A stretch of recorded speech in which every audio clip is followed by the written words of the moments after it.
and see it. Yeah. You know what I mean? And then we can have somebody sit there, because remember last time it really doesn't matter. Yeah.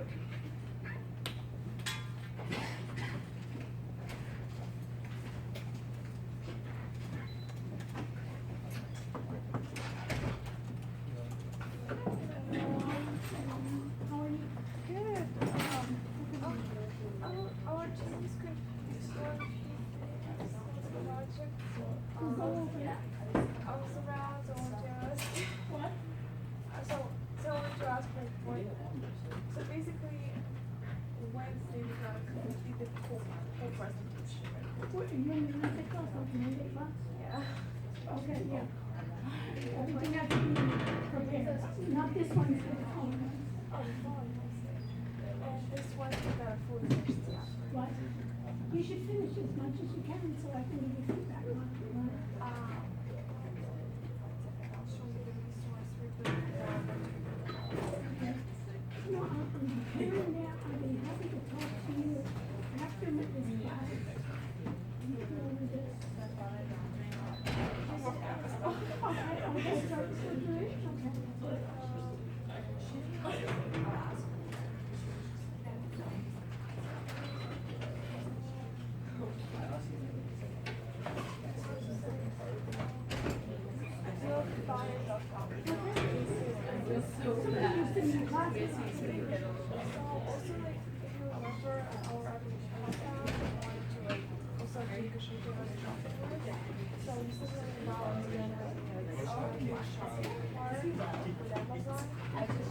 Well, you can do with the e-commerce, you know, the links, and two sides. Website, and then the work that you get free, you know, when you upgrade, you can do anything.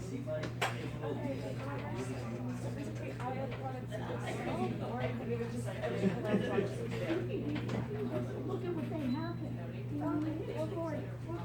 Again, I'll go over everything on, and you can relax it. But following one day, Thank you now, like more clear. Thank you. Have a good day. Trudy, if you want to do anything for that, I'm right on the phone. Where's but the day? Yeah, Monday.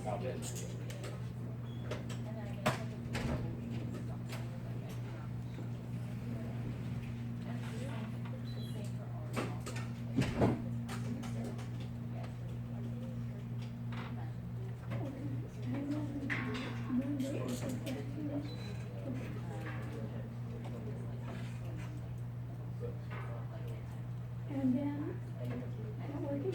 Yeah. Something working? Just the other marker was fine, but it didn't work as well. Okay, good. Okay, and then you put, next week we're gonna have presentations, so what's next week? Do you want me to put that on the homework Yeah, side? put on the.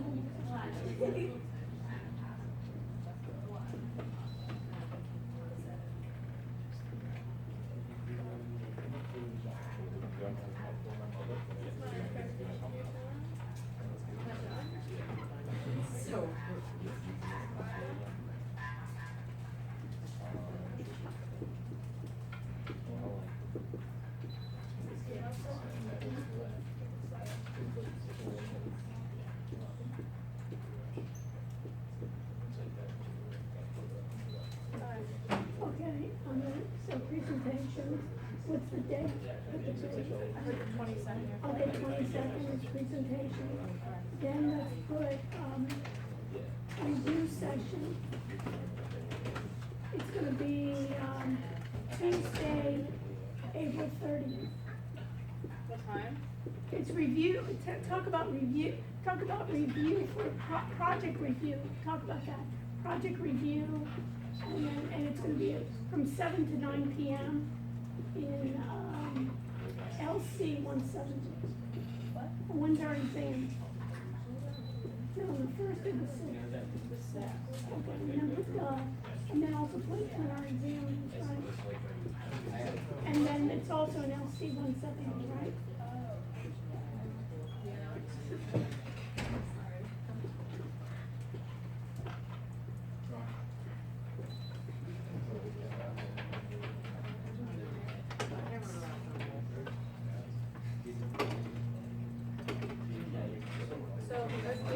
session April 30th, 7 to 9, in LC 170. Final May 6th, 5 p.m. LC 170. Okay. The homework, and then we're gonna go over the presentation. So put on Monday here, we're gonna do, acquisition, software acquisition.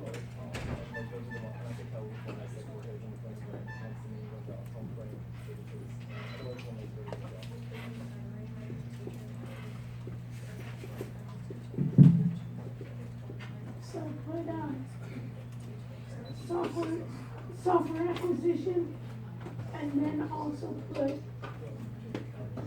ASP, And a separate. at the top underneath here.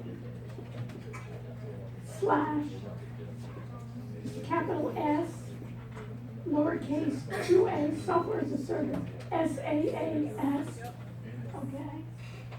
And then put, underneath that, cost benefit analysis. Like, as a subcategory? Yeah. Okay.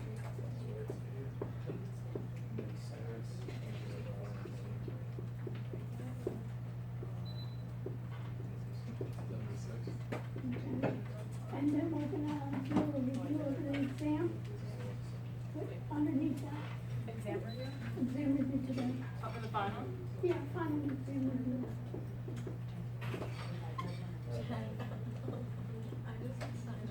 And then we can put the chapters too. So that's 83 for Right, what else? chapter 10, chapter 13. And then 12 too. Yeah, I think so, yeah. Yeah, 12, 13. And you know what else we're gonna add to it is, how many is that? We're gonna add chapter 4 of the security. On the last, on the last one. Okay, so 6th chapter. Yeah, 6 chapters. And then any of the, like, And then, articles? and then we'll go over the articles. Oh, well, so, So it's like the articles, we'll go over them, but it'll be on, cloud, AI, ML, DL, and ERP.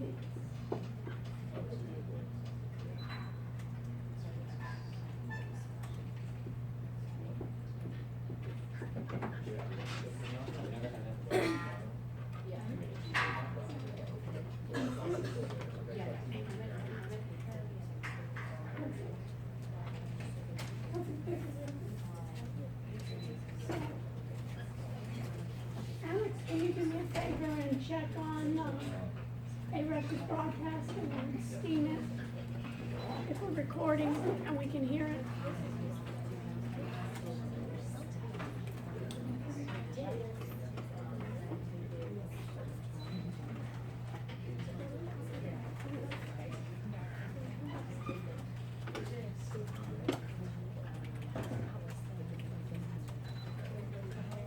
Excuse me, do me a favor, and two of you just sit here, and then you can see whether this is still on. Okay, doesn't matter really for you, right? This way I get to see you closer, this way.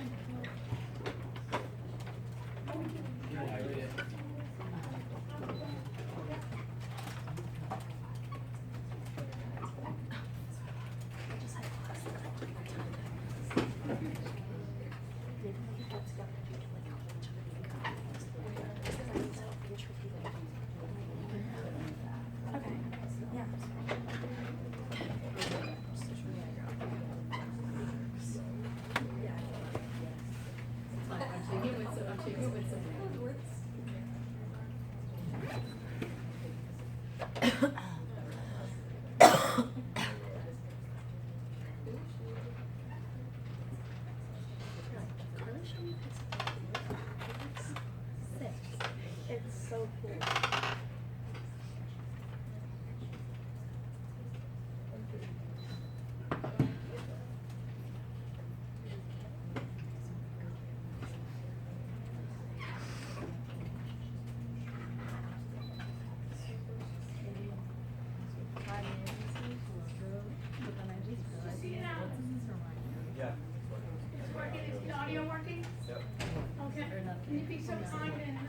check for us, our screen, I just realized.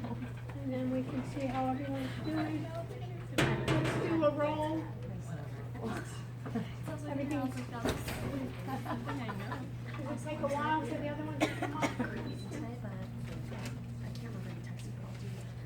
Oh, yeah, I saw. Okay. Okay. Yeah, whenever you. Alex, you wanna start a roll? Start a roll? You can start on your side, you have a sheet. Yeah. Do the date, first name, last name, phone. Make sure that everybody has uploaded their URL. So, how are we doing? Yes, no? It's coming near the end. Unbelievable. How time passes when you're having a great time. So, welcome. What are we doing today? You can start taking pictures of this and then we'll probably add additional things to it. But this is our agenda of today. On Monday, April 15, tax day. One is we're going to cover the topics of software acquisition, information systems acquisitions, IT acquisitions. How do you do a cost-benefit analysis? How do I think about budgeting and all this hardware, software?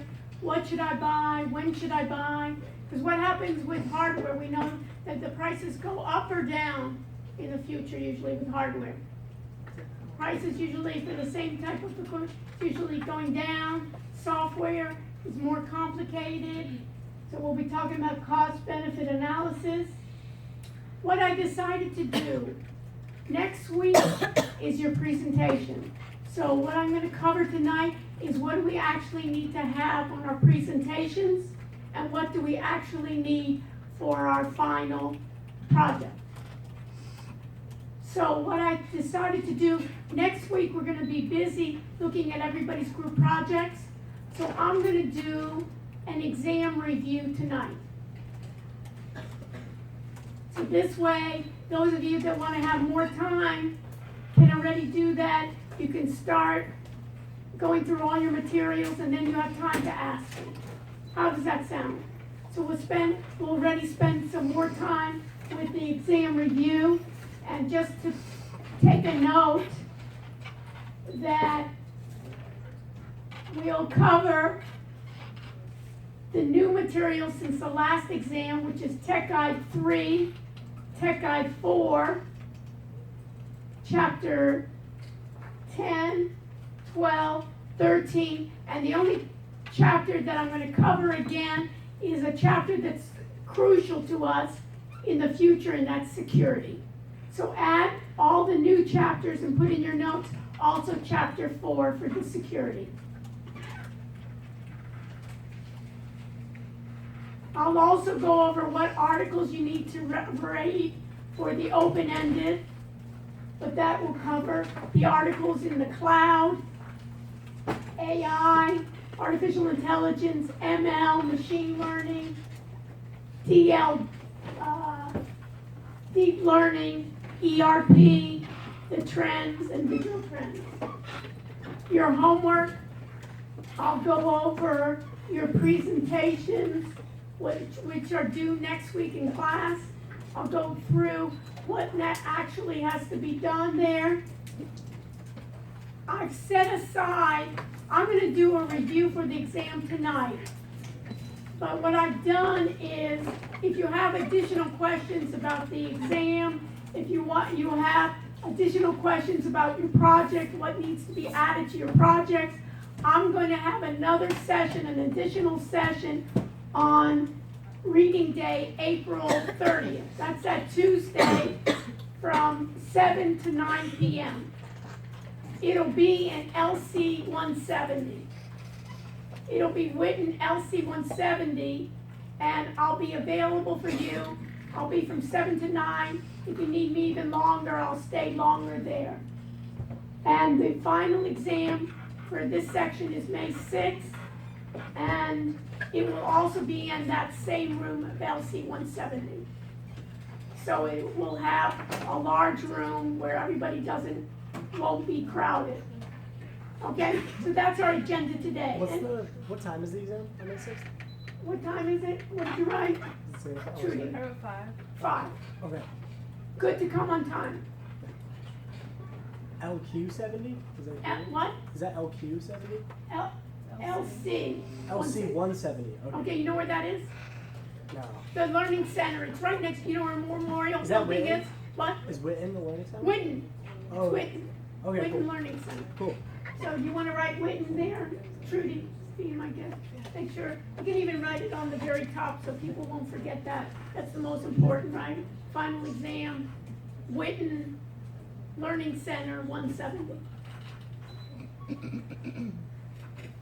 Along with, I'm gonna spend time, if you wanna talk to me, ask me questions, ask me additional questions about the exam, ask me questions about your projects.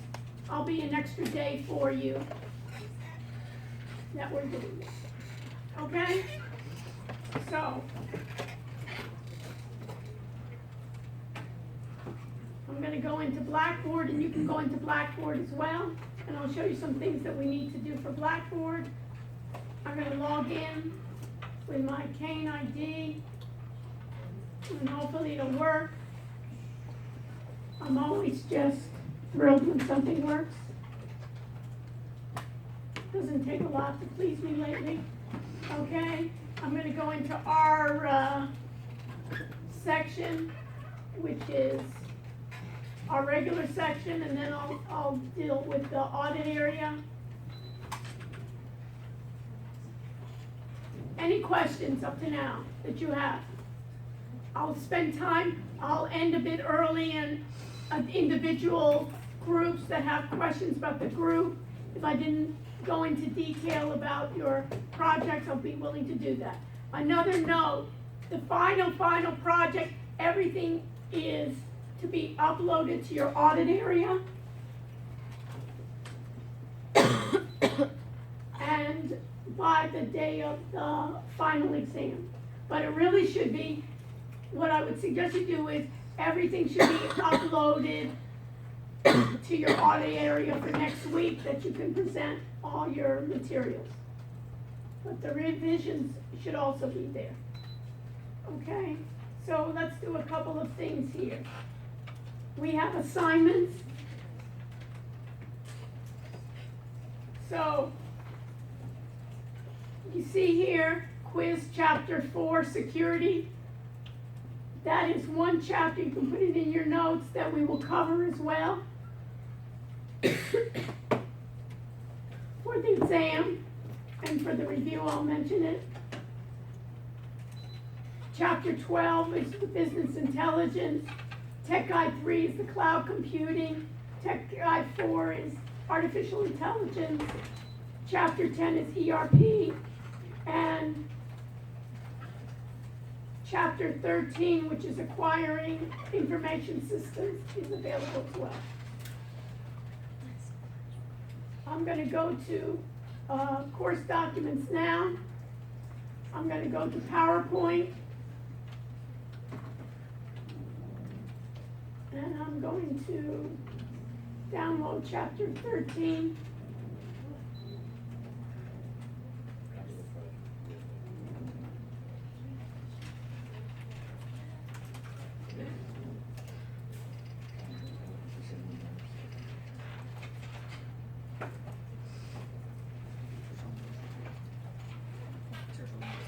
Let's get our name tags out. Where's the roll? Okay. Oh, the TV's not working today? Alex, what happened to the, huh? Is it not working? No. Is your laptop broadcasting to The helps on extra credit, 2 extra credits, keys to Mercedes, stop by later and pick them up. Okay, let's see. Let us see.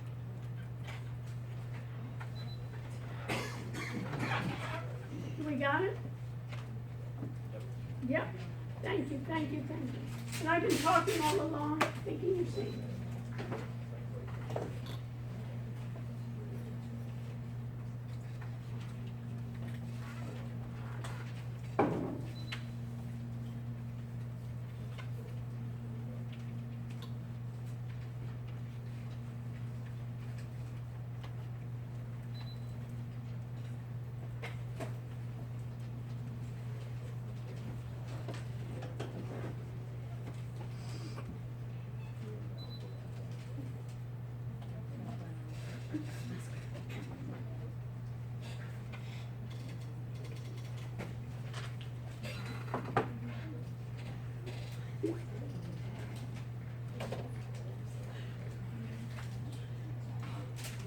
Tonight we're going to talk about acquiring information systems and applications. So let's think about a scenario.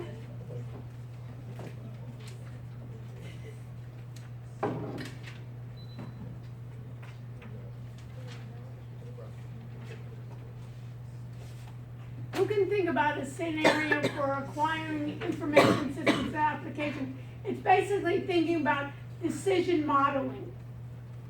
Making a decision about information systems, whether I should acquire an information system, what software should I acquire, what hardware should I acquire. Let's think about this room right here. If I was thinking about this lab here, would you say, and this is going to be like a test question, would you say an example of the computer lab that we're in right now is A, on-premise, B, cloud, C, hybrid, D, all of the above, E, none of the above? So Anna, did you get my question? This lab is what? What did you say? I can't hear you. On-premise, On-premise. What does on-premise mean? You're on a roll, Anna. What does on-premise mean? at the same places. It's basically on-premise is where you are, right? It's basically the organization's site, or in this case, it's our site right here in the lab. And what do we have here? On-premise, what do we have? We have the monitors, right? We have computers on each of these stations. We have a computer on this basic podium. What else do we have in this room? We have furniture. We have chairs. So what would the decision be? What do we need to even decide? Paul, what would we even need to decide? For what? About acquiring information system, what decision will we have to make? Thinking about this room here. What decision? We'll go to the dean, right? Matt works in the dean's office, right? We go to them and the students, basically, what would the decision here be for the room? I don't know how big it is, like what you, Well, besides that, do you think it is a adequate room for teaching? yeah. Do you think it could be improved? Yeah, Is this the latest hardware? no, Do you think we may decide what? To upgrade the hardware, yeah, right? What else? Is the software, everything that we want, software loaded on these machines? No, right? So we gotta think about software. If I need help, is there an app or some kind of thing that when we need help or there's any type of problems in the lab that we find, for instance, do we still have the beeping sound? Alex? We do. We have like a beeping sound throughout the semester. Is there anywhere that we can make notes to tell somebody they should go ahead and do that? Do you know of anything? you can call it, We can call, and if they don't answer, so it's calling. What else could we probably do? Is have software that basically posts somewhere where it would be. So let's say like a help desk system. Are we aware of it? So let's say, will we go ahead, should we purchase a help desk system? Should we write a help desk system? Is it worth it? How much does it cost, a help desk system? Is it gonna help us better in learning? Is it gonna make our students more satisfied, that we can retain our students, that we can teach them the latest software and hardware? Will they be more employable after they graduate, so they'll have higher salaries if we train them better? All of those questions for an organization is all the time of acquiring information systems and applications. Does that take resources? Paul? Yeah. What is gonna happen to all these let's say we decide that it's worthwhile to replace all these computers. They're old, we wanna have computers not only housing Windows, but what else? Mac, we may have also Linux to house it. We wanna have more up-to-date software. What will we do with all these? Yeah, like recycle them, throw them out, or resell Recycle. them. So there's gonna be resources, right, for employees, right? Who's gonna schlep them out of the room? And what would you do? Just recycle them to where? Throw them out to the garbage, throw them out to the curb? Now you gotta bring them to like a plant. You have to bring them, maybe they have like a supply plant. And what about the hard drives? Do we wanna just basically, let's say we were in the university hospital. We wanna upgrade their hardware and software. Is there a problem of just getting rid of the hard drive and selling you, hey, I'll send you, it's not worth anything, so I'll send you this computer system for $200, and guess what? I have everybody's social, I have all the student social, right? I have all the patient social, I have all their medical records, and me and you can make a bundle, right? It's worth it more than stealing credit cards, because it's medical, because what can we do? Why is medical, a question for you, this is good for the exam. Why is medical information worth more than credit card information? Because you would think credit card information, right? We could go on a buying spree. Everybody understand the question? What's the question now? Why medical information is Worth more on the open market is more valuable. If we wanted to sell, on the dark web, we wanted to sell medical information, like we wanted to sell Paul's medical record, or his mother's medical record, or his grandmother's medical record. Why is that more valuable than selling Paul's credit card, his mother's credit card, and his grandmother's credit card? You can exploit that. How? Like people might have medical conditions that are necessary for survival. Well, one of the things is basically who takes care, especially of people over 65 in the United States. What kind of Medicare, and who pays Medicare? The government. The government. So basically, if we have people's information, guess what we can do, Paul? So we can say, your grandmother had a hysterectomy, she had all these diseases, we can start charging them, right? Number one in Medicare fraud, you know what city it is? Miami. Why? Because it's a kind of transient population. Even when they do this, they kind of set up shop, leave, and so forth. So these are the kind of questions that we need to think about, is planning and justifying what IT applications we have, what kind of strategies we want. We'll talk about if we wanted to create software. So Paul, what was your group project? You were going to change it or something? What did you end up doing? It's called Don't Blink. It's like so it's like Uber Eats, but you're sitting in like a sporting event or like a concert, and you just like order something on your phone, so you don't have to like get up in between innings or quarters, whatever.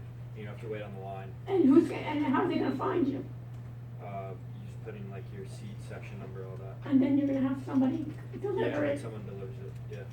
So you're going to have to work with what? With the stadium to let them in, or? Yeah. And the stadium's going to get a cut too? Right, because Yeah. they're not going to let. Yeah, it's like rent. You have to rent it out. Right, you have to be a concession almost to Yeah. let people kind of rent things out. Okay, so who's gonna create your app? I mean, we like created an app already, but But it's not complete, right? no. Right, so it's a prototype. Yeah. So the idea here, when we're talking about strategies for the system development life cycle, the whole idea is who's creating apps here? Raise your hand for your groups, right? So the idea is how much is going to cost to create your app? Who's going to do it? How are you going to test it to make sure it works? Just because somebody writes an app for you, you think it's going to work 100%? You think it's going to be, is it going to crash? Is it going to be fast enough? Is it going to be robust enough? Are my customers going to like it? Is it engaging enough? all of those conditions, and what do we want to, and somebody says, oh, I want to charge 10,000, somebody says, you know, I'll charge you 100,000, and somebody says 500,000, is one versus the other, and what do you have to, where do you make the decisions that you say, how much revenue is this gonna bring me? So you have to do a cost-benefit analysis for all of these, and we'll look at a way to do system development. So that basically, just like we were talking about our project, think about this acquisition of software just like your projects. If I'm gonna develop my websites, if I'm gonna have to charge for developing my app, what are gonna be the costs? How do I test it? Who's gonna test it? How often do I need to test it? From my customers to my users, and what happens? Do I know exactly how it's gonna be used? Do I know all the requirements? That needs to be done. So planning and justifying my IT applications is basically like accounting and finance. Who's an accounting major? Anyone? Who's finance? What's the basics of finance is what? Is justifying my investments, my benefits and costs. Deciding, should I invest or not invest? Should I invest in this project A, project B, or project C? An investor coming to you, should he invest in Paul's project, or Trudy's project, or Alex's project, right? What's going to be the most beneficial? What's going to be my benefit, and what are the issues? So when you look at your organizational system, it basically, when we're talking about information, is having a plan from the organization on the very top end of seeing, does my IT applications fit the organization's plan? Does it affect the technology? And what about my development projects? What to invest in, how long to invest in them, and when do I decide this project is not for me? So we're going to look at the plans, and traditionally in an enterprise, you have a group, and in this case, Paul, I'm picking on you. Basically, your group is who are your founders. Maybe in your founders, you may have also somebody that knows software development, someone that knows the industry. You may have somebody from the stadiums, somebody that's worked with something like Uber Eats, and deciding, hey, what should we do? Should we be cloud-based? We know we're going to be, well, what cloud are we going to use? Should we use Amazon? Should we use Google? Should we use Microsoft? Also, it's going to be who's going to do the development work, who's going to test it. So these are the type of objectives that you need in a typical way. So we need to assess the cost, assess the benefits, and conduct what we call a cost-benefit analysis. Where's the roll? Who has the roll? Nobody? Oh, I have it. Okay. Are you, is it going this way or that way? I think It's been, who has not signed the roll? So it hasn't gone. All of a sudden we got all these hands, everybody woke up. So, Stone, what does cost-benefit analysis mean? Cost benefit analysis. Mhm. Has something to do with costs, right? It's like Something- estimating the strengths and weaknesses and like alternatives for. Okay, for- one is basically, how much does it cost by application? And what benefits does it bring me? And how do I measure benefits? How do I measure benefits? Net gain? What? Does it just mean net gain? Or- Yeah, it's basically, benefits is basically, is it gonna bring me more revenue, right? What do I usually wanna do in business? I wanna, what? Make money? Increase my revenues, and what else do I wanna do? Decrease my costs. That's basically it. And I wanna be what? Profitable. I wanna basically, even if I'm a not-profit, right? Even if this institution, we say it's non-profit, it's a little bit, it basically has to cover what? all of its costs, right? What are the costs here in the university? Is this room, right? The land, the landscape, the hardware, the salaries of employees. All of these are costs, the lighting, the electricity, all those student activities, right? And where are the revenues coming in from tuition? Where else? Donations. Donation, what else? Athletics. Athletics, right? Biggie, right? Why we're paying our coaches big time. Why? Because they're bringing in revenues, right? They're getting, a lot of them getting more paid than even the president, right? Because what are they saying? They're bringing in revenues, right? Getting portions of that. So we're always doing, in business, we always want to do a cost-benefit analysis. There's common ways to do cost-benefit analysis. Who's ever seen these terms before? Raise your hand. Matt, what's the first one you've seen? Net present value. Net present value. So basically, when I look at net present value, what am I thinking about? You can put in your notes, I'm thinking about the profitability of a project. It's what? My cash inflows or my revenues minus what? My cash inflows minus my cash outflows. What are my cash outflows? My costs. Liability. What I bring in minus what? You make those. What are my cash outflow, my costs, and that will be my profitability. I always want my net present value to be what number? Greater than 0, right?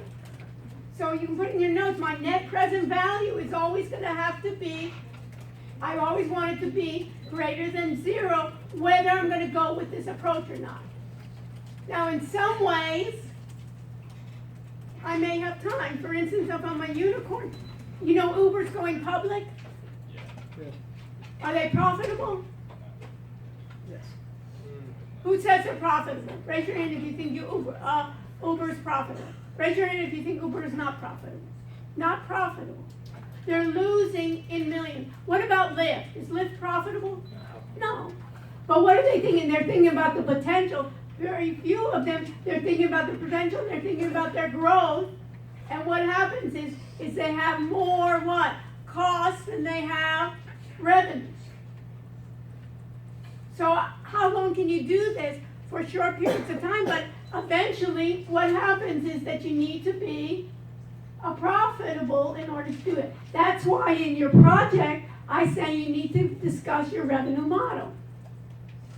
Just by saying, you know, we'll get investors, what do investors eventually want? Investors do want to see some return on their investment.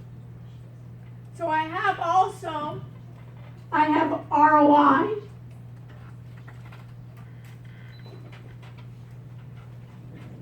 And ROI then is my net profit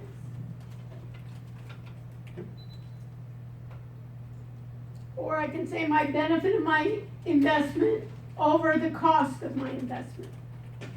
And my and my return on investment is presented as what? My NPV is presented as greater than 0 or 0 less than 0. How is my return on investment? You can think about it as a ratio, so it's in what terms? It's in percentage terms. So my return on investment is in percentage terms. It's the profitability then of my investment. Break-even analysis means what? Your revenue equals your costs.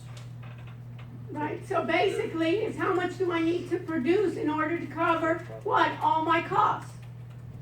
Right? We want to bake, how many units do you need, Paul, how many subscribers do you need to break even?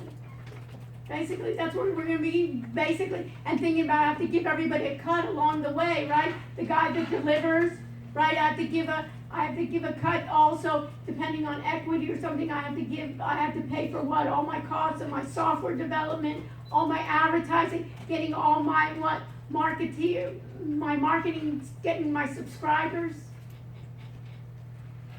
So these are ways in which any type of investment, and it's also with software, it's also with IT, is whether I have a cost-benefit analysis. Sometimes they may be intangible, we'll do it down the road. It may be when we think about this lab, it may be even when people are reviewing whether to come to this institution or another, is to look at their facilities, right? There's other ways that we can do it. It may be other benefits analysis. If we're broadcasting, it may be those alumni can join us free. It may be those that want continuing professional education credit can get credit only on portions of the class. It could be those people not taking physical seats can get not only benefits, but we can charge them. So basically, you need to think about how are you going to acquire those IT applications, and think about it.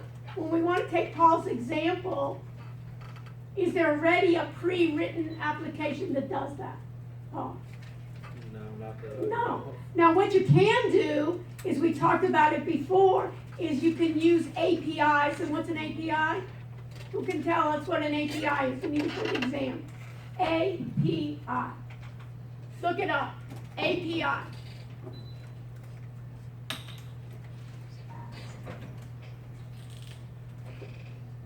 Application for the An application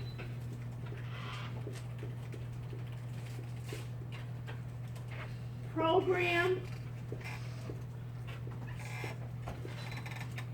interface.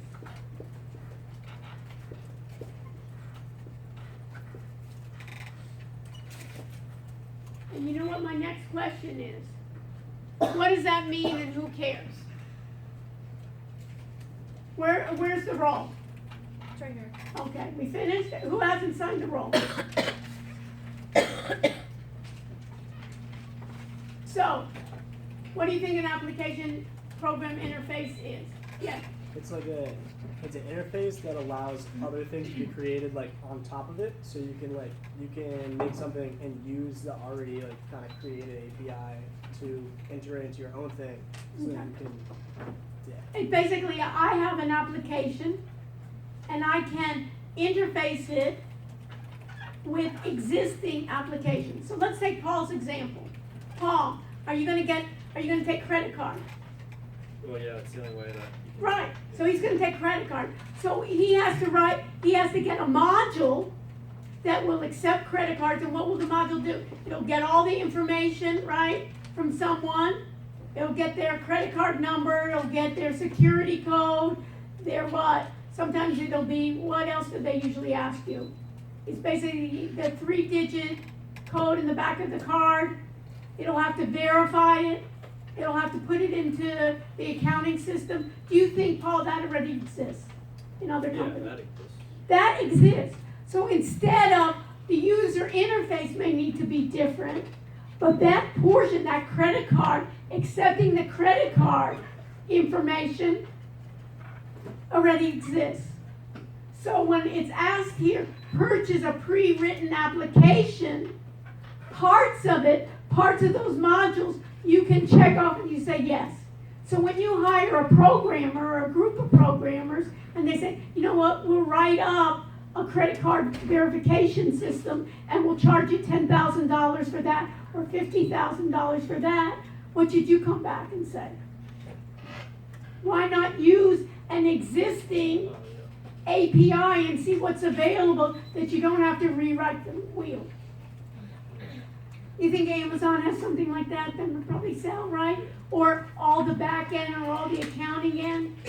A number of companies will then sell. Think about it, Paul, it's almost selling modules out of your whole application, and you're going to just take pieces out of it, and maybe what's going to be unique for you is the user interface and your coding and other parts of it. But a lot of it already exists, right? Because it's like Uber Eats, right? It's like Eats from Uber, right? So you can take, and they didn't start from scratch as well. And it could be location. Yours is going to be a little bit different because you're going to locate in the seat, but there are already locations There's our geo locations as well. There's face matching as well. There's ways in which to do it. You could have even a section where those are branding. You may want to have like subscribers, those that'll post for you on Instagram, the foods that you have, the ads. So those are going to be parts of it may be customized that are unique to you. Then you want customization. Now, put in your notes, there's something called ASP. Everybody doing this? ASP versus SaaS.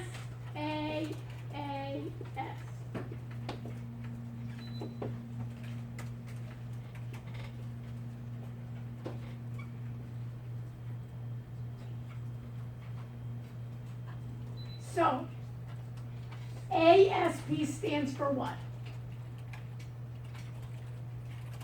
Everybody sign roll.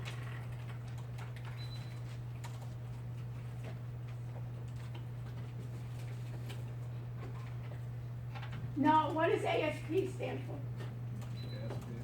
Yeah. Look on my board.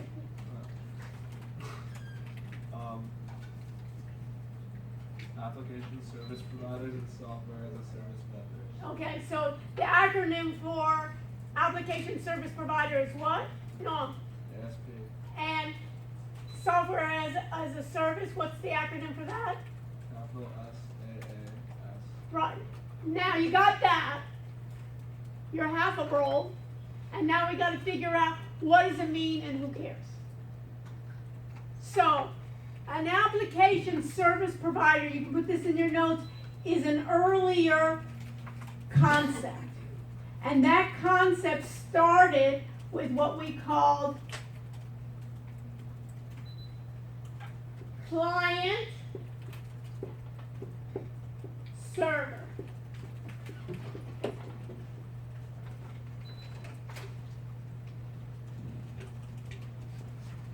The client is what the end user has of their computer. Put it in your notes. A client is the end user's device or computer. The server is hosting the software to the client. Many times in a application service provider, that provider is the server. That provider provides the server where he hosts a number of clients. An example we can almost look at it in some way is NinjaTrader. The company NinjaTrader, who's a brokerage as well, basically is an application service provider. What do? They provide the software to you as a client.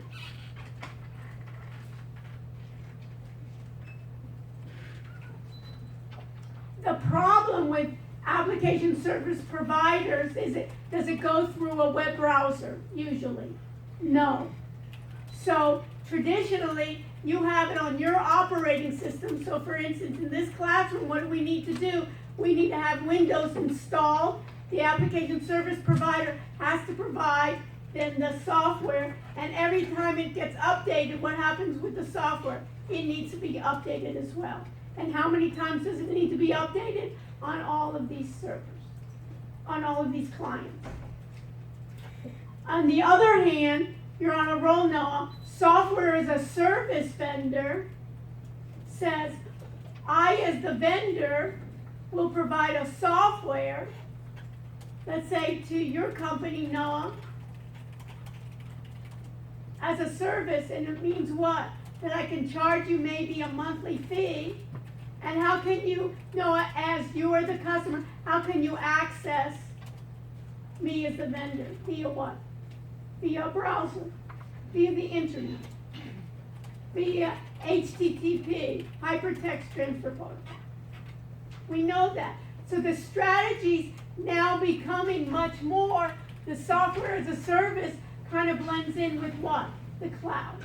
And why? It's much easier. Why? Because it's not, you don't need to have an IT staff. You don't need to worry about, do I have the latest version of the software? Is it Ninja 7? Is it Ninja 8? Is it 64-bit? Is it 32-bit? Now I can do a hybrid version where I say part of it I want hosted on the cloud, part of it I want basically on my machine, because why? It may be sometimes I don't have internet access. And that's going to be really important for me to see how my strategy works, even if I don't have internet. Very good. The strategy many times also is software many times, you can put this in your notes, is proprietary.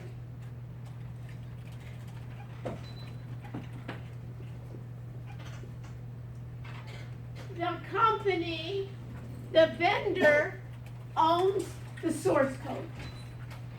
And many times the end users cannot see the source code. And we talked about source code before. Who owns the source code? The language that it's written in. No, who owns the source code? In proprietary, the vendor owns it. So think about Mac OS. You have a Mac? I'm not. I don't know. Windows. Who owns Windows software? Microsoft, right? It's proprietary. Microsoft does not give its Windows operating system source code there. Office, Office, Word, Excel, all of those, the source code is proprietary. You can use it. Open source software means what? That there's access to the source code and the community can make changes and modifications. Many times, you as an end user, it's irrelevant whether you want to modify, because you don't even know what to modify. But for the community, sometimes it's worth it. What is outsourcing?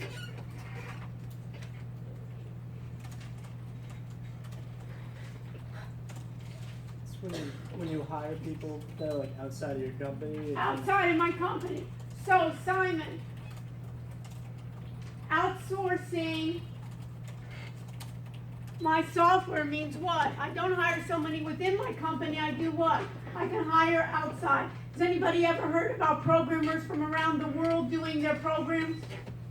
Right? That basically, you can put out a bid. There are some companies that what they do is they're Indians that are based, maybe even some of them are based in the United States, that will control and supervise other Indians across the world. Or there may be, in this case, there may be Russians that they're developing software that other people, they'll get them to speak Russian, that they'll get them to do it. And what you need to do in acquiring, this is what you need to do on your way to think about your company also, is if I'm going to have computer code, how much does the company want to write? And many times they say, if we're not a computer company, we don't want to write anything. We don't want to get our own IT staff. We want to pay for the application and run it. But the problem is these are ways in which we can do it. We can do an application service provider or software as a service provider. So this is a way for application. You can see always on the bottom, the cylinder always represents what? Grant, what does this represent on the very bottom? Not sure. Okay, well, read it. You see where I'm talking about not sure? Right here, what does it say? Huh? Database? Yeah, very good. See, you're not sure, you are sure. You're 100% sure, right? So this is the database. And what is a database? Give me an example. What's your project? Remind me. Live, it's like, the social networking app. Okay, so who's going to be, so what kind of databases will I have? You're gonna work with me, Grant, right? About like pretty much just like information on all the clubs. Okay, so clubs will be one database. Yeah. Who else will be in your database besides clubs?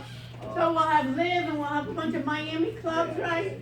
Yeah. Right, and you're more into the club scene, okay? So I'll have it, what else will I have? I'll just have their names of the club? So I'll have what? I'll have fields in my database. Each club will be what in the database? We're gonna review for the exam, Grant, we're on a roll. Each row is called what in the database? Who can help them? What's a row in a database called? A record, right? You remember that? And what am I gonna have? I'm gonna have fields. You remember that, Grant? We're gonna have fields. What are the fields in the database? So Live is one record. What other fields will I have? Besides club name, what else? I'll have its address, whether it's Miami Beach or not. Yeah, like What else? Like parking, like fees, like How much is it gonna be? Valet versus will I be able to park? What else? It'll be hours, right? Yeah. It'll be when it's ladies' night, I guess, or not, right? It'll be cover fee. Yeah. Yeah. There was a song like that, Grant. So anyways, in terms of here of the yeah, they're what? Those are gonna be all my fields in the database. So that's customer A, and then what do I have here? So I can have then an application service provider that provides you, for instance, of the club scene. And then I have the application, I have my customers. That's the ASP model, that every customer has its own database, its own application and customers. Versus software as a service, you're on a roll, Grant. How many applications do I have?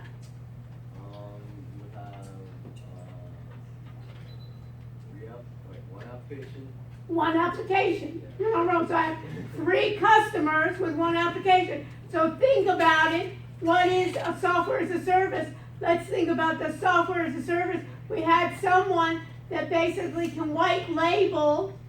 Basically, what can we do?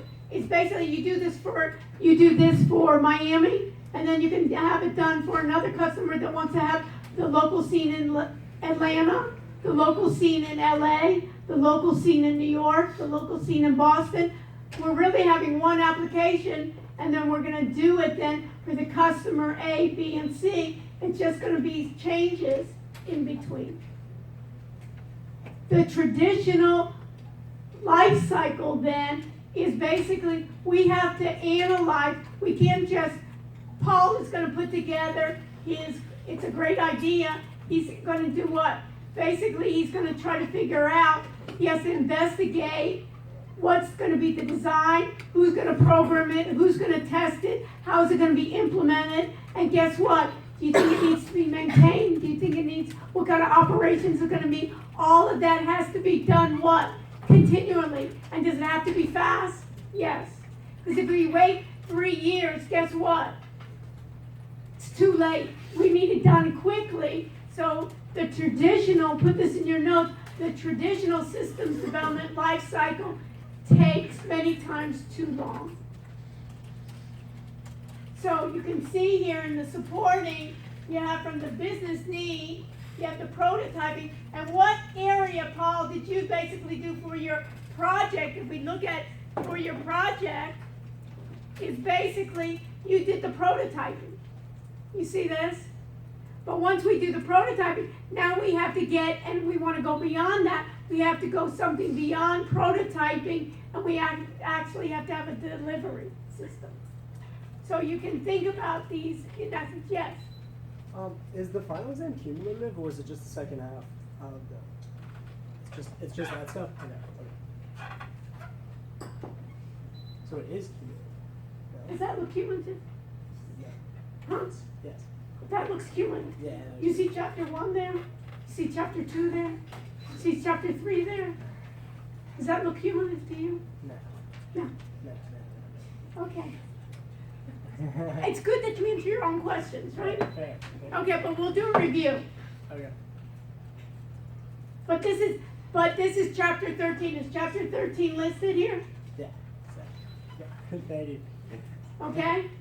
So we have in terms of system investigation, we then have a feasibility study where you say, is this technically feasible? Is it economically feasible?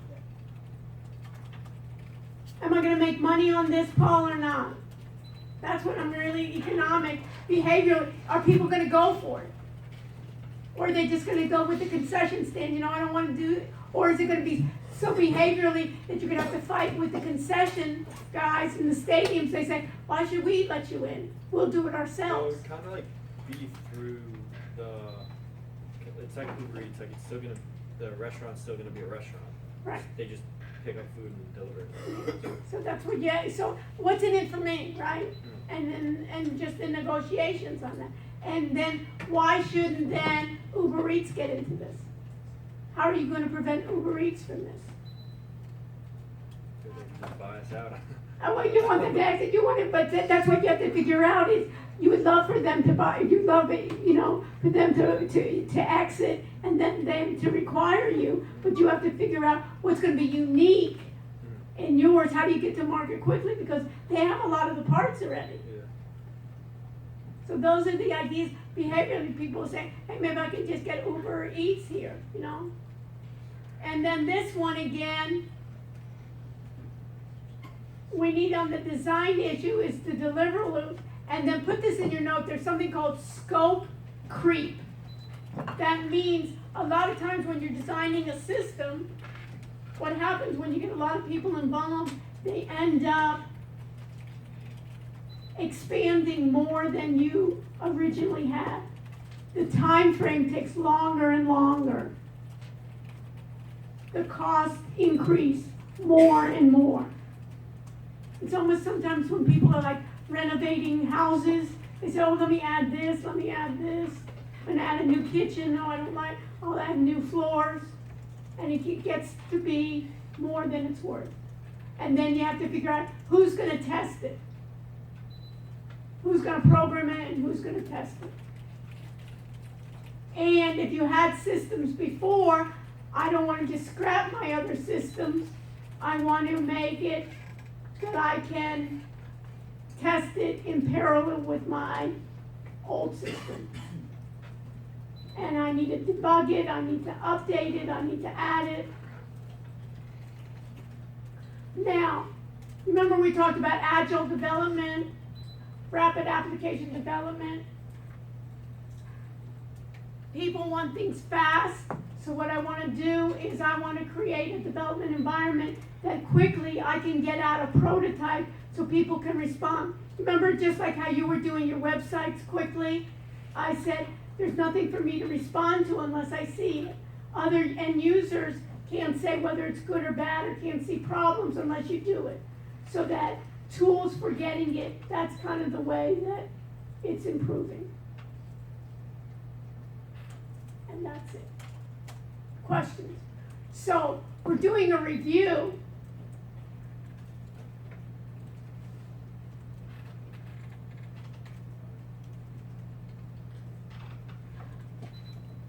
So let's go to courses. Let's go back to courses. Everybody with me in courses? Go back to the regular courses and go to course documents. Everybody there?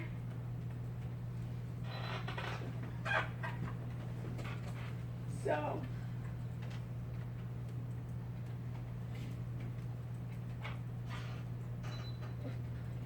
you see something under course documents, you see something that says review exam 2. Everybody see that? Yes, no? Who sees it? Raise your hand. Okay. Let's open it up.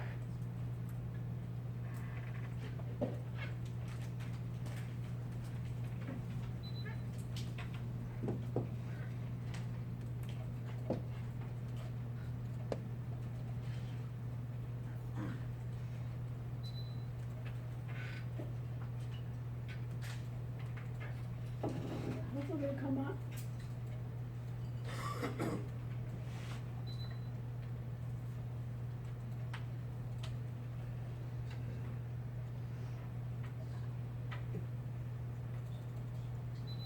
So Jerry, what chapters are going to be on the exam? chapters 4, 10, 12, 13, and TG3 and TG4. Right. And if we think about TG, if we think about these, so what is, all of these are new since the exam except what chapter? Jerry, you're on a roll. All of these are new except what? Was it Which chapter? TG3? No. Since the last exam? Was it 4? 4. And what was 4? 4 was, is that AI? Hmm? No, that Well, was look at the quizzes. What was 4? It's not on the doc. I feel like going find this. Hmm? Is it opening up? The doc opened up for me. What's the problem?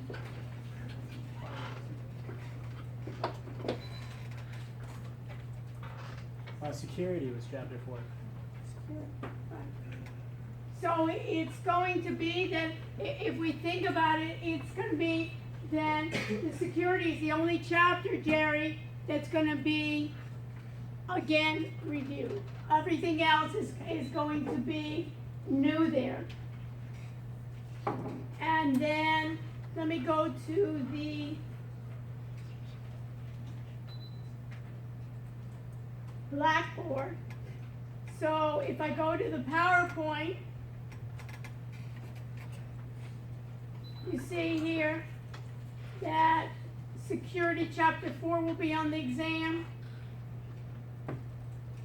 Business intelligence of chapter 12 will be on the exam. The cloud for TG3. So what I would ask for in terms of the cloud is what? Cloud versus what? On-premise, right, Jerry? On-premise means what?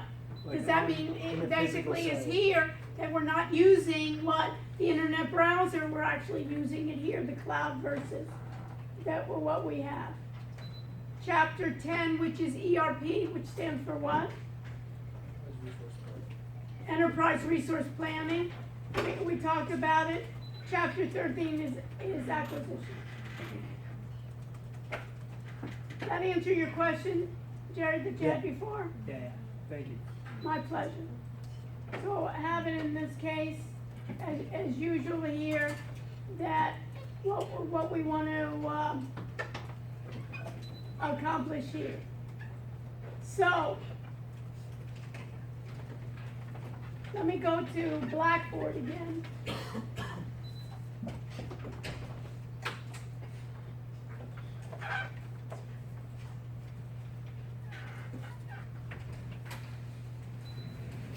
Go to your web links, please.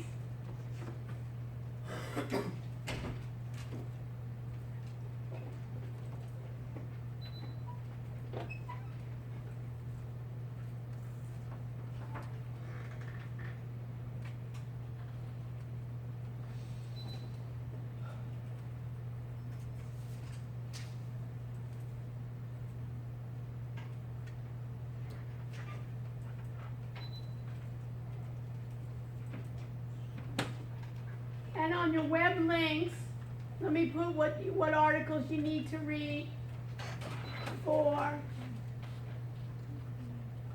We can start all the way on the bottom.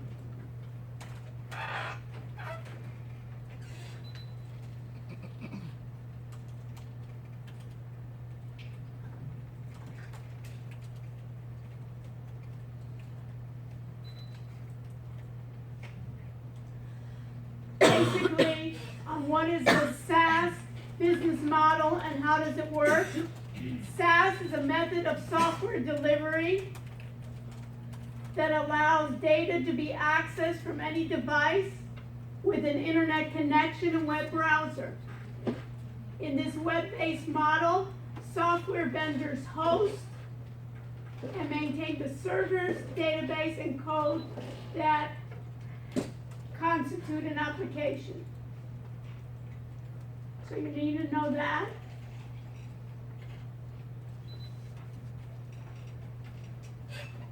The SAP trends.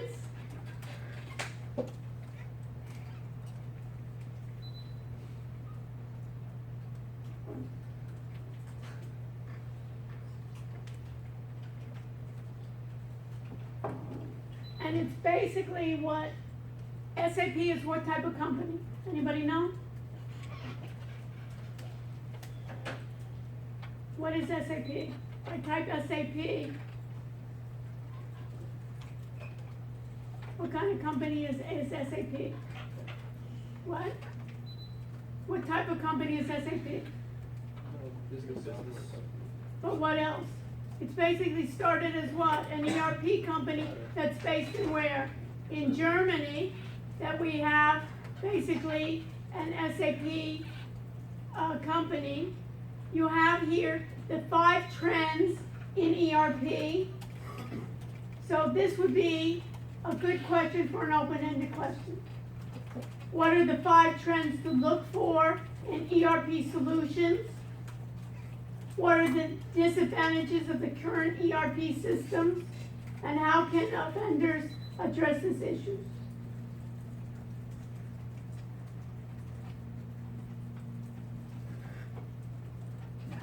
ERP trends.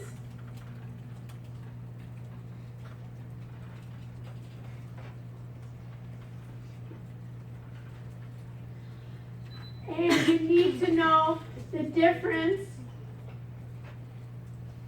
between AI, which stands for what? Artificial intelligence, machine learning, and deep learning. What's the difference between these? The whole key is the most broad is AI, then machine learning.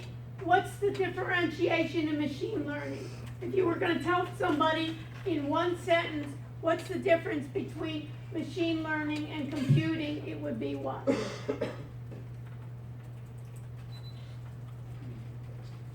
Michael, what would it be? Did you understand the question? If I were going to ask somebody, what is machine learning? How is that different from regular computing? That's a great question for the exam, as part of the open-ended exam. How is machine? Have you ever heard about machine learning, Michael? Have you ever heard it mentioned? Yeah. It's mentioned all the time. Have you ever heard AI mentioned? All the time. Have you ever done something like Siri? Talk to Siri, right? Yep. That it's doing it all the time. So what is machine learning? This is what you need to know for the exam. Machine learning is like it learns as it computes and right, so what's the difference between learning versus computing? You ever used Excel? Yes, right? So Excel, you put in that formula, right? And it had a built-in formula. It will then compute it each time. So what will machine learning do different than a formula running a formula in Excel? And what does it mean, learning? What does it mean when you're learning? Have you ever learned anything? Right? All the time, right? You're learning all the time. What's the difference? Who can help? You want somebody to help you out, or you want to take a stab? you seem like you Yeah, no, but what is? Think about what did you say with learning? What happens with learning? Who can help them out? Yes, Jerry, or you want to just push Oh, your no, hair I was up? looking Okay. at it. No, intelligence is like increased. Like there's additional things that are getting. Okay, but what can we say to somebody? Somebody said, what is the machine going to do? I know machines all the time. So what is it going to do? What does it mean? And I know the word learn, right? Michael just said the word learn. So what's going to be unique? it's taking data and making a decision. Yeah, but is that machine learning? I can tell you, taking data, you remember I can say, what if the salary, if the price is greater than 500, add 10% commission, right? That's making a decision, right? If NPV is greater than 0, then go for it. If NPV is less than 0, then don't. That's making a decision, right? Yes? Is that machine learning? Machine learning is growing capabilities through experience. 1 through experience plus what? Learning from its mistakes. Put that in your notes and learning from its mistakes. Getting better each iteration around. So, think about forecasting. Michael, the idea if you're going to forecast, are you going to be 100% correct? Of course not, right? But what do you want to do? If you get more experience in learning, what do you hope to be? As you go, what? You're going to be more accurate, right? As you get experience, I can already see you're in real estate, right? And somebody with a lot of real estate experience, they say, I can see that this is going to be a good property because it's similar to what I knew in the past. And I can see this is going to be a debt. When you're hiring people, right? Sometimes I know now I'm not going to hire somebody that just or I want to hire somebody where I have mistakes. So what you're having, put this in your notes then, in machine learning, it learns from its mistakes and it improves. Also what machine learning does is it brings insights to sometimes what the end user did not know. They use machine learning everywhere. They use it in healthcare. Anybody ever seen a radiologist before? Anybody know what a radiologist is? What's a radiologist? Oh. Like X-rays? X-ray, they read X-rays, right? Now what they're doing is they're having machines read X-rays. The computer reads X-rays using machine learning, meaning what? I train, Michael, how do you train a machine learning? Is that you give it, you can first do what they call supervised learning. Put it in your notes then. Supervised learning means that you as a human will train the computer program, you will train the computer to learn. So if you have X-rays, Michael, you ever had an X-ray before? Basically, a human being reads it and they says, okay, I see that you have a crack here and let's figure out what to do. Or now they're doing it for cancer. Let's say you have a dermatologist, right, looking for skin cancer. What do? This looks suspicious, then they put it under a microscope and then they test it. Well, what you have is you can think about it is if I have different images of skin, possibly suspicious skin lesions, I can teach the computer, this is what a benign lesion looks like. This is the group. This is what a group of cancerous lesions look like. Try to figure out what are the characteristics that differentiate cancerous lesions versus non-cancerous lesions. Give me an idea here for bankrupt companies versus non-bankrupt companies. What were the characteristics that I could forecast a bankrupt company versus one? Or what could I forecast that this company succeeded versus others? I give it a set or fraudulent transactions for credit card fraud.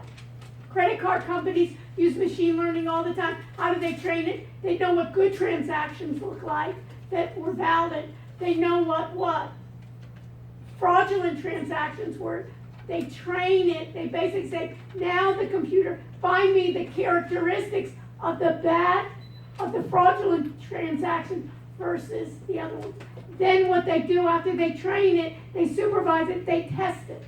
They give the computer case studies or records, and then they say, now machine, go ahead and tell me, is it fraudulent or not? You know already the answers, right? Because you've done it before. And then what happens, Michael?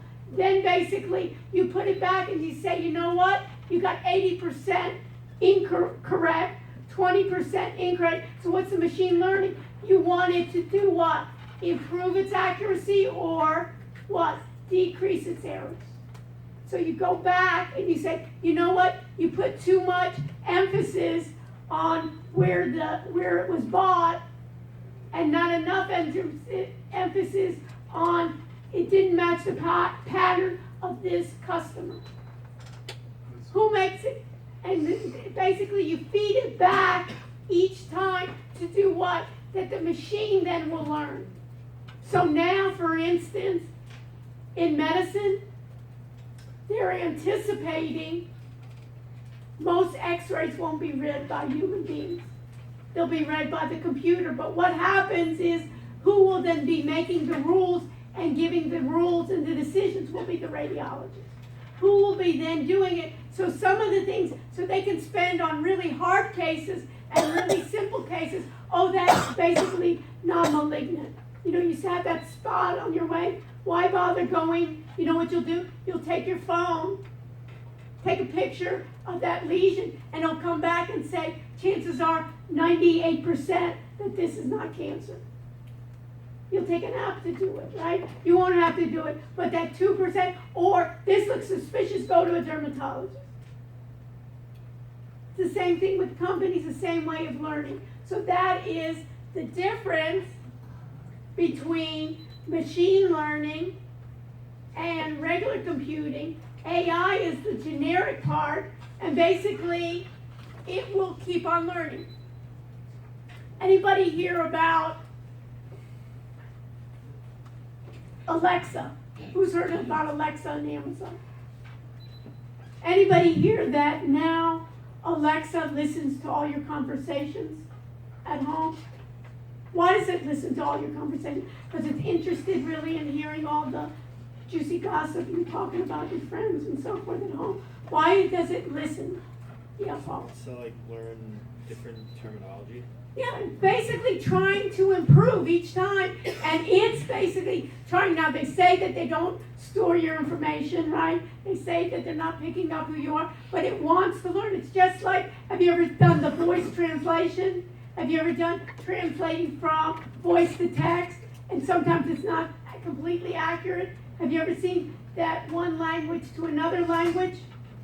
It doesn't do exactly the same. So what it does is it wants humans to say, hey, this was incorrect. Now these are the ways in which, almost like the open source community, help us get better. YouTube does that with captions. It says you can get the community to give it input. So that is, Michael, so this is the article, and deep learning basically, in deep learning, what it ends up doing is it goes into more layers of the learning. Who uses deep learning a lot? Google's using deep learning on applications like Waymo. Anybody hear about Waymo? W-A-Y-M-O. Anybody hear about autonomous vehicles? Driving themselves? All of that is doing what?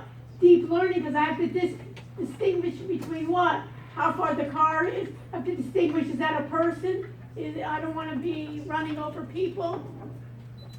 So you need to know this, clearing the confusion between AI versus machine learning versus deep learning. These articles I suggest you go over. Another open-ended question, Jerry, is cloud computing. These are questions for the cloud computing. What is cloud computing? Amazon Web Services is the largest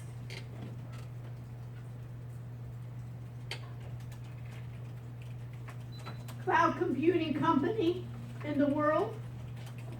And think about it. Amazon, we know it from ordering, but basically their AWS section is their most profitable. Why? Because it's economy of scale. They already basically do what? What is cloud computing? That I can do what? Tell me in a sentence what's cloud computing. This is a good review. Somebody was asking, just like machine learning, that it can learn, right, Michael? It can learn from its mistakes. Now, basically, we got to think about cloud computing. Allie, is what's cloud computing? What would you tell me? Did you say Alex? Sorry. It's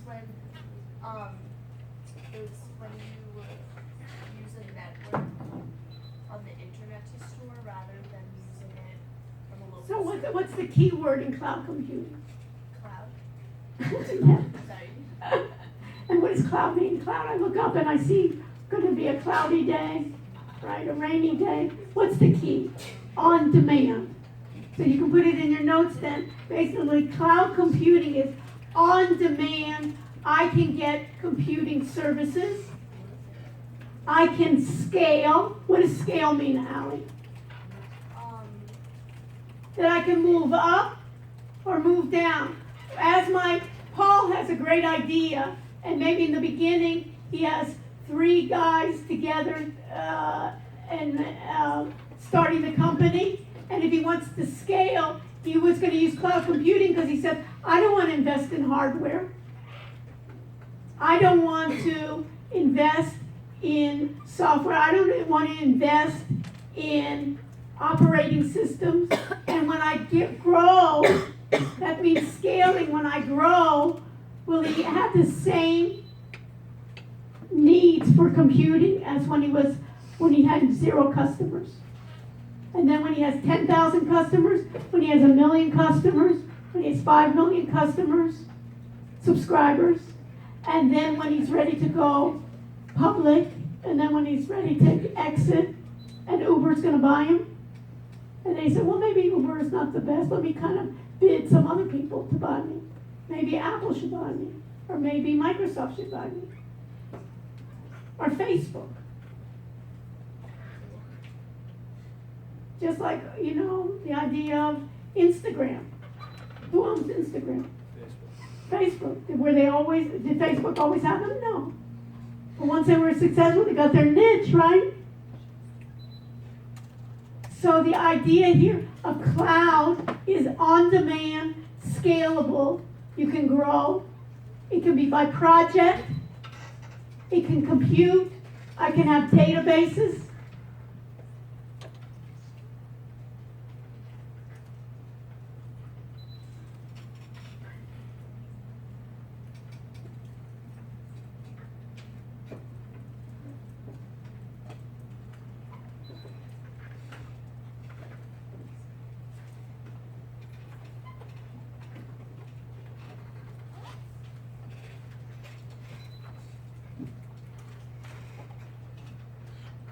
I have something called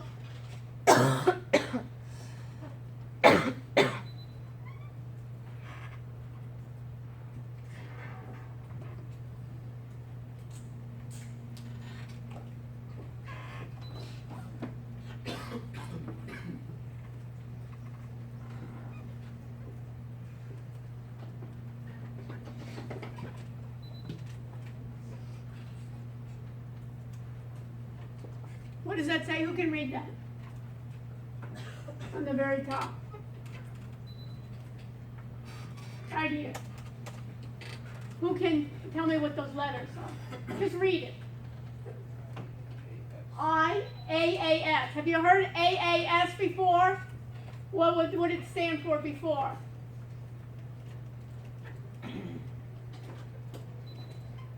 SaaS stood for what? Software as a service. What's IaaS? And if you don't know, what do you think you should do? Fine, what do you think you should do? What's IaaS?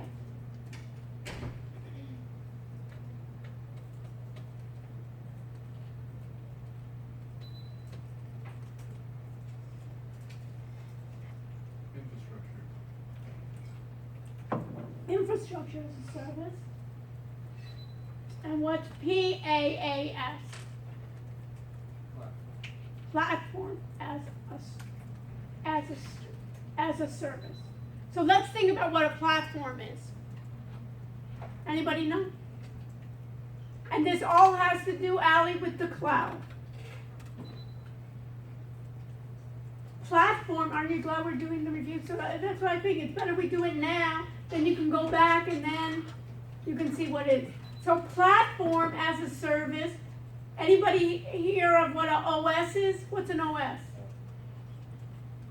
What's an OS? I know what's an OS.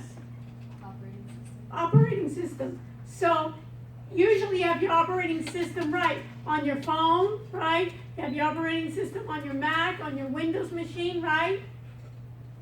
So what is, as a service, basically, let's say you need to get Windows and you don't have Windows.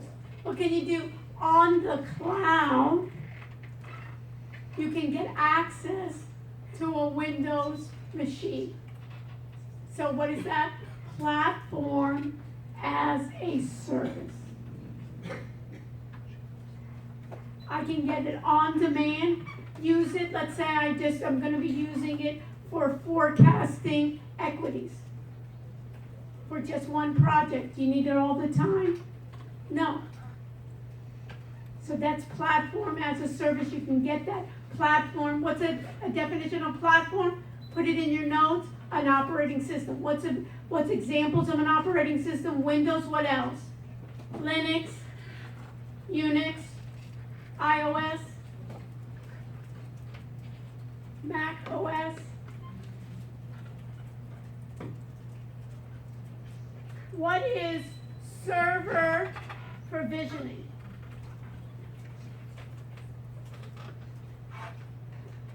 Basically, what you can see here, what is server provisioning is, I want to run, Trudy, a computer that's going to be doing machine learning. It requires a lot of resources, and let's say we have millions of records that I want to find out about my customers. Let's say Paul hires you. Paul now has 5 million subscribers. And he says, you know what? I want to know who are my best customers. I want to forecast who will buy more for me, Trudy. And you say, okay, I'll do the job of machine learning. And guess what? Do you need to buy the machine? What could you use instead? The provisions that he's created. I basically could use the cloud, and I say, you know what? I need to set up 3 servers. Provisioning means set up. Use the word provisioning and think about it as setting up.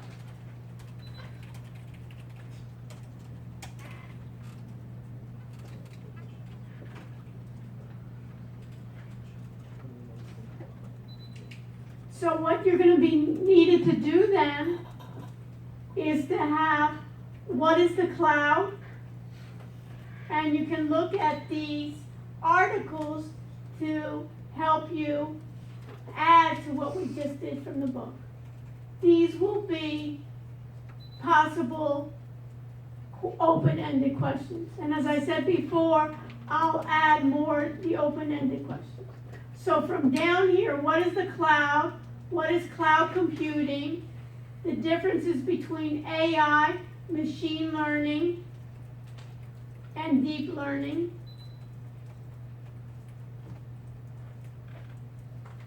You can look at all these articles to see what's the difference between AI, machine learning, and deep learning. And go through this. AI means getting a computer to mimic human behavior in some way. Machine learning is a subset of AI, and it consists of techniques that enable the computer to figure things out from the data and deliver AI. And deep learning is a subset of machine learning that enables computers to solve more complex ways. So they go into what is machine learning, what is deep learning, how deep learning works, and the conclusion.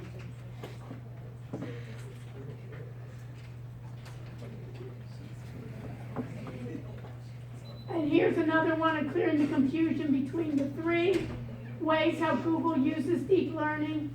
And this is like what we talked about before.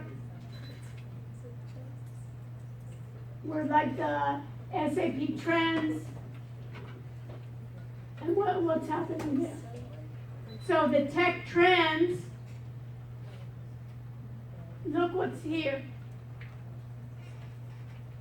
These are the trends that you need to be familiar with.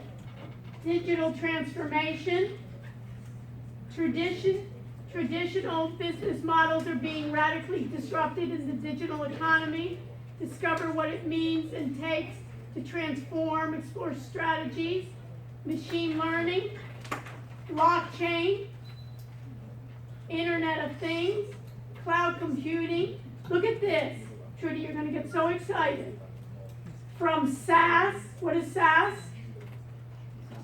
Service, and PaaS, what's PaaS? Platform as a service, to private and hybrid.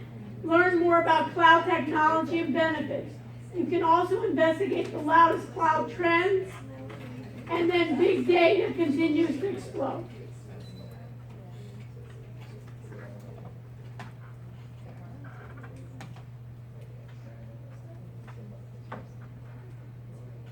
And here are the 5 trends, the ERP trends of what's happening.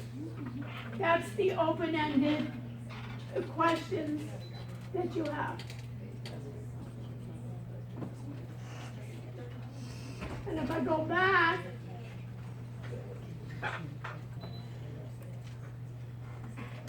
to course documents,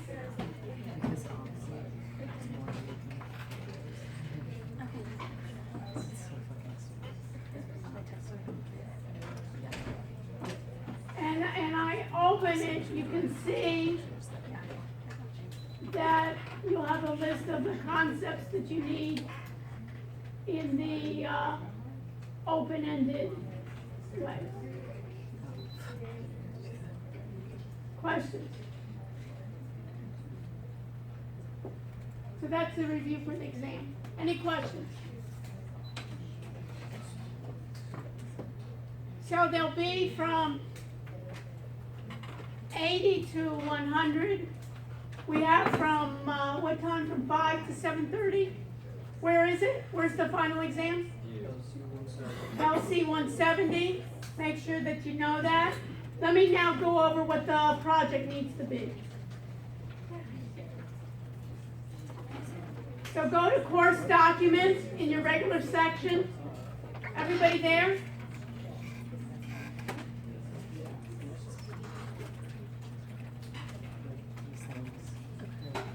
Everybody there? Paul, you there? The regular section?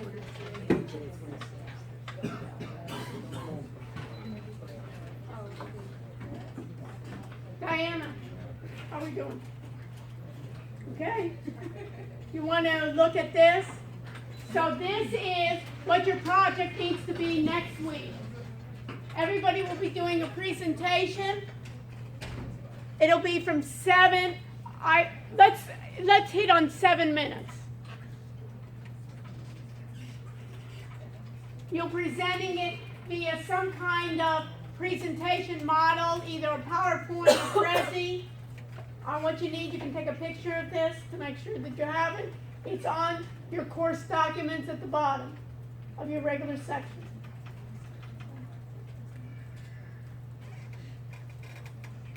You can have a PowerPoint, and basically it's going through the proposal again in a succinct manner, and I will be grading you based on how well you answer those questions. Everybody should have a website. Preferable of getting full credit is having your own URL, domain name, and presenting what is your business idea in the way of what is the problem you're attempting to solve, what is available now, how is your solution different, who are your competitors, and you must entail what is your revenue model.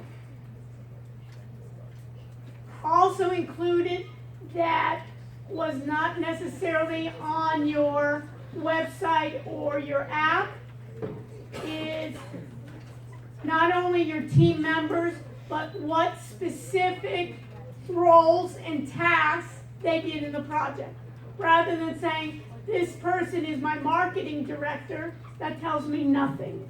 It basically is, I developed or I did the app entirely on my own, or I did the first 3 pages of the website, or I did nothing for the project. Also, you need to put in what are the future enhancements? What's the next steps? This is only a prototype, right, Paul? So what's the next step? Where do we go from here? What are our challenges that we have? Yes, Paul? Are you gonna want us to like present the app or just like? Yes. Okay. You will, along this, show your website. Put this in your notes. You will show your website and you will show your app. there may different ways in which you can do it. Yeah, do you have another Yeah, question? do we have to like dress up for this or? You don't have to dress up. Okay. I care more, what I care about is the content. And also in tech here, dressing up is not adding any value to your company or ideas. You know, we're not going for job interviews in the bank, but rather we're doing projects and how succinctly you can do this and how the idea, yes. For the team members part, does that have to be in the PowerPoint that we're presenting, or you want to separate the PowerPoint? 'Cause I know You can put it as part, as another slide. Okay. You may not want to put that on your website, you know what I mean? I have a goofball in my group, you know what I mean? You want to present the best in terms of your team. And just so you know, and I'll tell you next week, is you will be evaluating not only yourself, but your project and every member of your team privately. And you'll be turning that in to me in a sealed envelope on the day of the exam. And you'll be grading your project, you'll be grading yourselves, and just to let you know, it'll be from 0 to 100. And it's impossible, and if you give yourself and everyone in your group 100, it will look poorly on you because it's unreasonable. You know, that I know that you didn't put any effort into really evaluating it.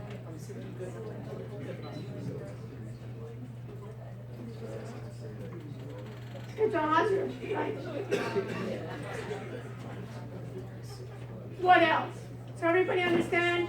Shorten, Paul, shorten to the point that somebody basically, almost like an investor, said, yes, I understand this, I understand it. I'll be asking you questions, and what you'll be doing is make sure, what we'll even do is one person will be like on the board, writing down my critiques. And then after the critiques, you'll have everything up in your audit area. Make sure you're ready to go quickly, 1, 2, 3, you know, showing everything. You'll present it. I'll give you feedback on it, and you can accept my feedback or not for the final. But I'll be giving you feedback. In order, what I think needs to be improved, you can write those down. And then so you have a choice. It's almost like we talk agile development. It's basically giving feedback that you say, I don't want to be in a situation where I say, you know what, you got to be on your project, and you come back to me and say, what was missing? And I said, well, you really didn't talk about your competitors as much. And you said, well, if I knew that, we would have included it. This way you know exactly what I want for an A project. You decide whether you want to meet those or not. You have that choice. You know what I'm saying? But at least you'll have feedback rather than turning it in at the end and I give you an 80 or an 85. You say, what was wrong? Oh, we would have done that. Had we known, or we didn't know that you didn't like it. So that's what, think about it, is the more fully you can show it to me, the more I can give you feedback. What else? So what I'll do now is I'll formally end the class. And then if you want me to look at your projects, we can look at it. I'll be happy to look at your projects. You can raise your hand. If you feel like everything is done and you're on your way, you can do it. Yes. What? I can't hear you. Did you want me to look at your project? Okay, so let's start.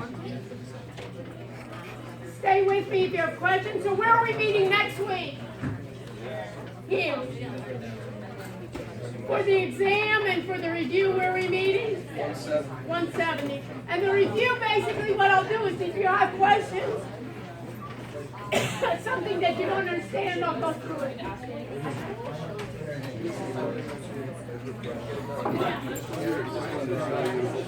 What chapter?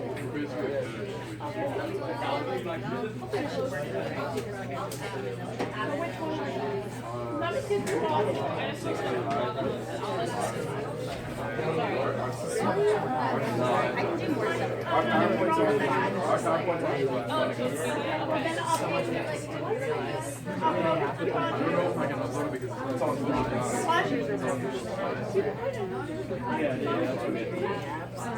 But you're gonna have to present, you're gonna have to turn Can I share it with you? Yeah, but you're gonna you need to be able to.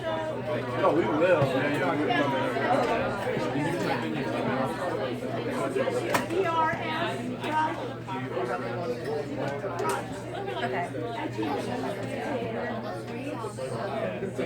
Okay, who wants their projects to look, me to view it? Anyone?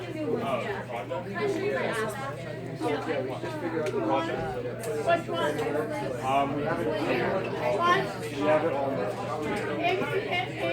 You need to upload it, so I can see it. Where is it?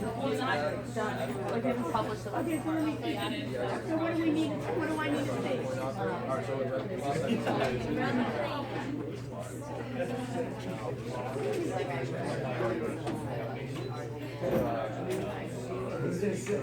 First of all, let me just tell you this, is that one with the problem.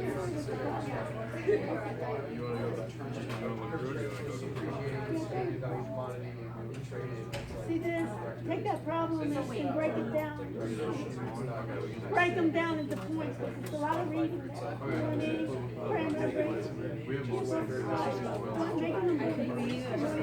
You don't want to do, and then you have the links to your website. Do you have the links to our, is it working? Social media. Okay, what about your app?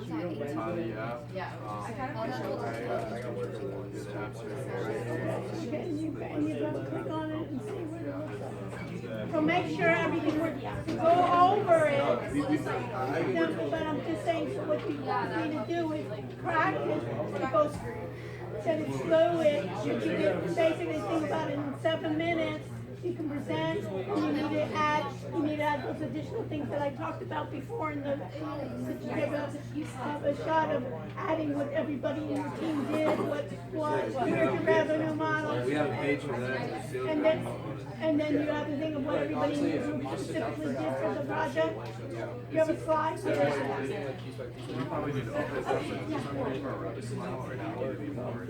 Well, I wouldn't even just do it, the chart I would talk about. We have a chart and then we have like the monetization. Okay, so in the, what I'm just looking at right there, doing in bullet points of what is your revenue model rather than making up stories about how much I'm gonna make in sales. You know what I mean? You know what I'm saying? Because a lot of times you can make a lot of nonsense in terms of numbers. We want to discuss in terms of really how we're gonna, where all my sources gonna come from. It's not e-commerce, so there's nothing we're selling into. No, but how are you gonna, Ad generated revenue, so it's gonna be all based off of click basis. Okay, so you're needing to elaborate on that. And making it more, that you can do it. What we do is like our competition, like we have them. You want to just talk about them a little bit? Well, Instagram is your competition? Not exactly. It's not exactly, but it's like there's other. There's aspects of it, like see advertisements on it. It's not like it's not directly tied. So I would start with